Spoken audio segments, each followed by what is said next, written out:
Bonjour à toutes et à tous.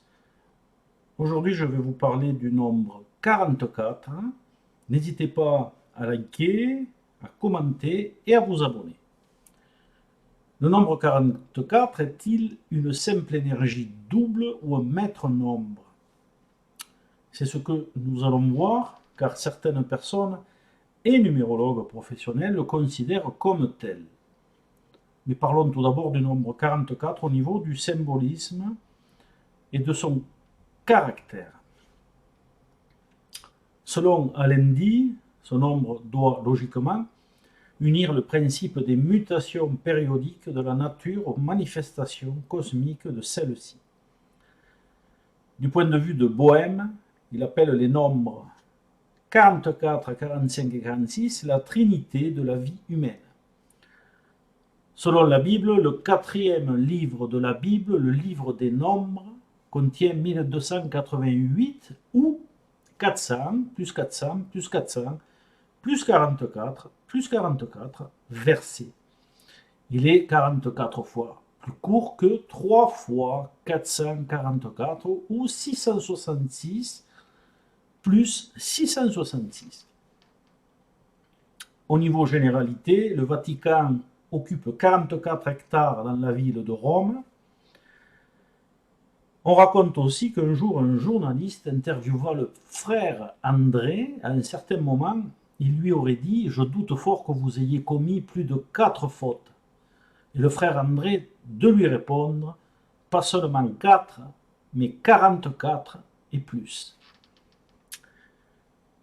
L'auteur et médium américaine Sylvia Brown a écrit dans son livre « La vie dans l'au-delà » les 44 thèmes de vie qui forment la liste à partir de laquelle une entité en choisira 2 comme objectif à réaliser avant de s'incarner sur Terre.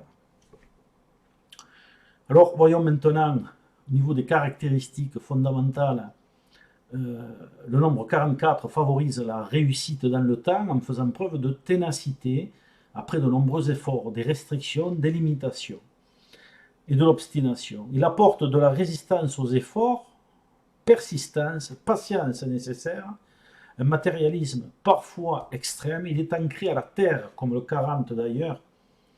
Il est aussi sceptique et prudent, peu ouvert, très déterminé, fiable, impulsif, parfois agressif et dans la lutte incessante et la recherche du pouvoir et du contrôle, car le 8 n'est jamais bien loin. Alors, en tant que maître nombre, qu'en est-il? Il ne peut pas être vécu vibratoirement à ce niveau, car sa puissance est trop élevée pour le commun des mortels. Ça, c'est un fait. Il est aussi appelé le guérisseur, et l'on pourrait le comparer au grand soignant universel, celui qui dispense les soins à tout un chacun, qui guérit de tous les maux. Mais existe-t-il une telle personne en ce monde? Aurons-nous un jour le loisir de le rencontrer ou de le voir apparaître, main tendue, dispensant son magnétisme naturel? C'est celui qui pourrait réparer tout le mal tapi dans chaque être humain, tout ce qui est mauvais et néfaste, comme une sorte de purificateur, et les façons de parvenir à la guérison de l'humanité pourraient être sous diverses formes, permettant ainsi une purification spirituelle à l'échelle de l'humanité, induisant des changements positifs. Il serait d'ailleurs temps maintenant que cela change avant que l'inéluctable arrive. Dans une approche très négative, le nombre 44 pourrait aussi être le destructeur, une énergie perfide et sournoise mettant à bas ce qui reste de l'humanité, ôtant tout espoir de rédemption en l'asservissant par de belles paroles et en la contrôlant d'une main de fer. Dans l'attente d'une possible apparition d'un tel être si développé, prenez le 40 tel qu'il est,